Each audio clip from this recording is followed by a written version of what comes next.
ஆண்டவரும் அருமை இரட்சகருமான இயேசுவின் ஈடு இணையில்லாத நாமத்தில் இளம் சிறுகுகள் இயேசுவுக்கு மற்றும் குடும்ப ஐக்கியத்தின் சார்பில் உங்கள் ஒவ்வொருவரையும் வாழ்த்துகிறேன். இந்த புதிய மாதத்திலும் தேவனுடைய பாதத்தில் அமர்ந்து ஒரு வசனத்தை தியானித்து அவருடைய ஆசீர்வாதங்களை நாம் சுதந்தரிப்போம். எடுத்து வாசிப்போம். சங்கீதங்களின் புஸ்தகம் 69:19. தேவரீர் என் நிந்தையையும் என் வெட்கத்தையும் என் அவமானத்தையும் அறிந்திருக்கிறீர். என் சத்துருக்கள் எல்லாரும் உமக்கு முன்பாக இருக்கிறார்கள். கர்த்தருடைய நாமத்திற்கு மகிமை உண்டாவதாக. மிகவும் கடுமையான நிந்தையையும் வெட்கத்தையும் அவமானத்தையும் சந்தித்த தாவீது தேவனிடத்தில் விண்ணப்பிக்கின்ற ஒரு ஜெபம்தான் இது. அப்சலோமின் கிளர்ச்சியின் போது ஏற்பட்ட கடுமையான உணர்ச்சியின் வலி மிகுதியினால சமூகத்தால் அவன் தனிமைப்படுத்தப்பட்ட சூழ்நிலையை குறித்து இது நமக்கு விவரித்து காட்டுகிறது.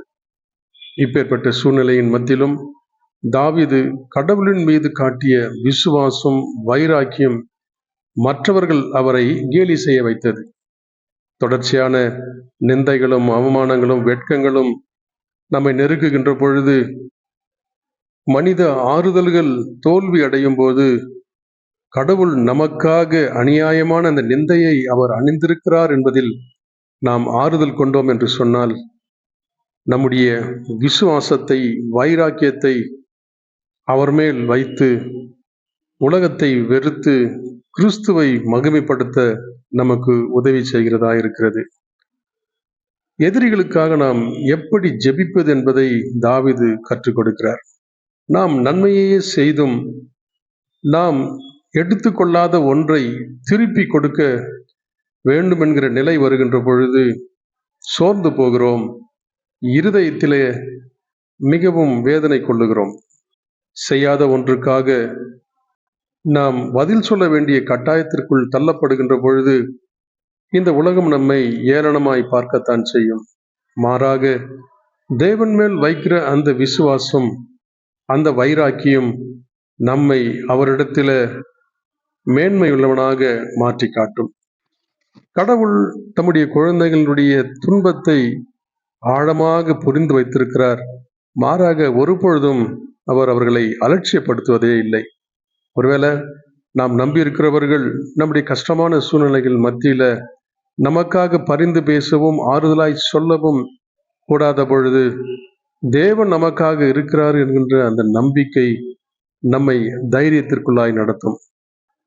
வேதம் சொல்லுகிறது போல ரோமர் 15:3 கிறிஸ்துவும் தமக்கே பிரியமாய் நடவாமல் உம்மை நிந்திக்கிறவர்களுடைய நிந்தைகள் என்மேல் விழுந்தது என்று எழுதியிருக்கிறபடியே நடந்தார். அவன் என்னை நிந்தித்தால் அது அவன் என்னை அல்ல, என்னை உண்டாக்கின ஆண்டவரை நிந்திக்கிறார் என்று வேதம் சொல்லுகிறது. நம்முடைய ஆண்டவராகிய இயேசுவும் யோவான் 15:25 சொல்லுகிறது போல, முகாந்திரம் இல்லாமல் என்னை பகைத்தார்கள் என்று அவர்களுடைய வேதத்தில் எழுதியிருக்கிற வாக்கியம் நிறைவேறும்படிக்கு இப்படி ஆயிற்று என்று சொல்லி பார்க்கிறோம். நம்முடைய இருதயம் சஞ்சலப்படுவதையும் துக்கம் நிறைந்திருப்பதையும் இருதயத்தின் தவிப்பையும் ஒருவேளை நம்முடைய உறவுகள் புரிந்து கொள்ளாதிருக்க தேவன் அதை ஆழமாக அறிந்து வைத்திருக்கிறார் என்பதையும் அவரே அதற்கு பதில் செய்வார் என்பதையும் தாவீது இங்கு உணர்ந்து இந்த வசனத்தை எழுதுகிறான்.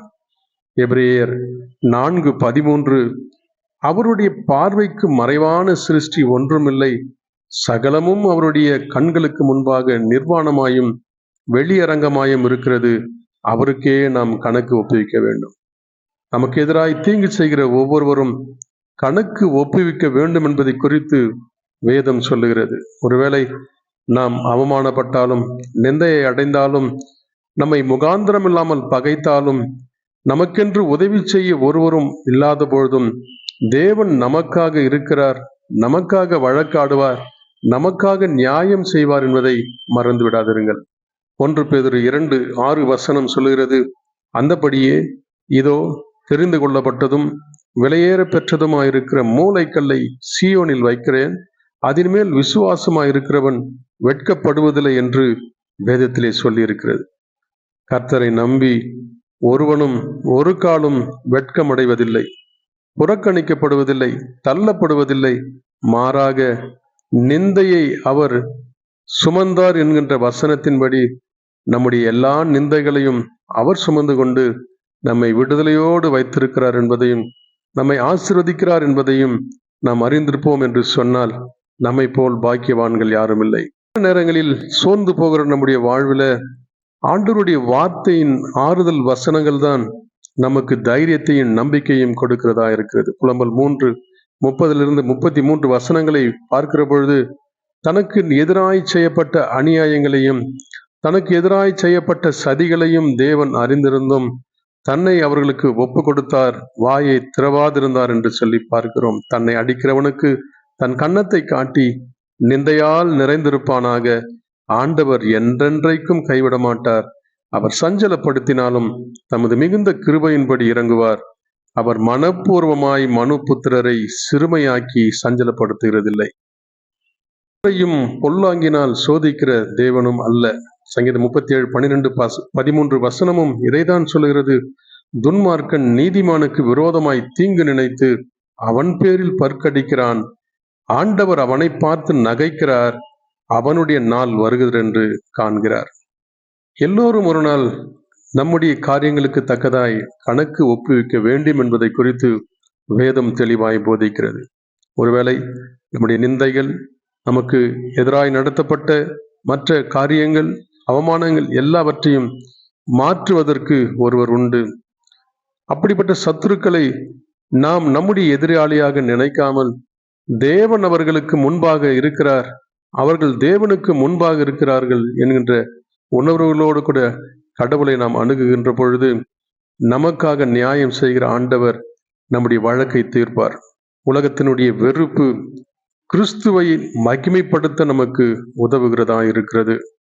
நமக்கு ஒருவேளை அவமானம் நேர்ந்து விட்டது என்று எண்ணாமல் ஆண்டவராகிய இயேசுவை துப்பினார்கள், அவருடைய ஆடையை கழட்டினார்கள், அவருடைய முகத்தை மூடினார்கள், சிலுவையை சுமக்க வைத்தார்கள், அவமானப்படுத்தப்பட்டார் என்பதை உணர்ந்தோம் என்று சொன்னால் நமக்கு இது வெறும் சாதாரணமான ஒரு காரியமாய் காணப்படும். எனவே நமக்கு வரும் துன்பங்களிலும் சோதனைகளிலும் அவமானங்களிலும் நிந்தைகளிலும் நமக்கு மாதிரியாயிருக்கிற இயேசுவையே நினைத்து கொள்ளுவோம்.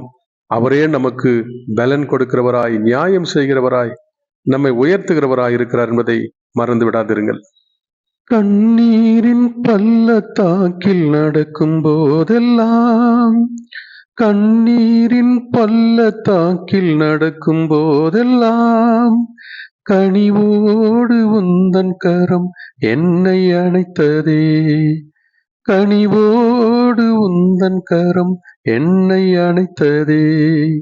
உயிருள்ள நாளெல்லாம் உம்மை உயர்த்துவேன், வாழ்கின்ற நாளெல்லாம் உமக்காய் ஓடுவேன். உயிருள்ள நாளெல்லாம் உம்மை உயர்த்துவேன், வாழ்கின்ற நாளெல்லாம் உமக்காய் ஓடுவேன். இயேசுராஜனே உம் திவ்ய கிருபையே பட்டு போன எந்தன் வாழ்வை செழிக்க வைத்ததே.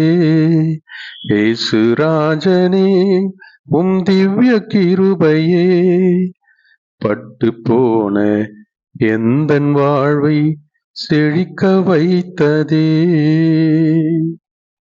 நேசிக்கிற அன்பின் நல்ல ஆண்டவரே, இந்த நாளுக்காக நன்றியோடு உம்மை துதிக்கிறோம், உம்மை ஸ்தோத்திரிக்கிறோம். நீர் தந்த எல்லா நல்ல வாய்ப்புகளுக்காக உமக்கு நன்றி செலுத்துகிறோம்.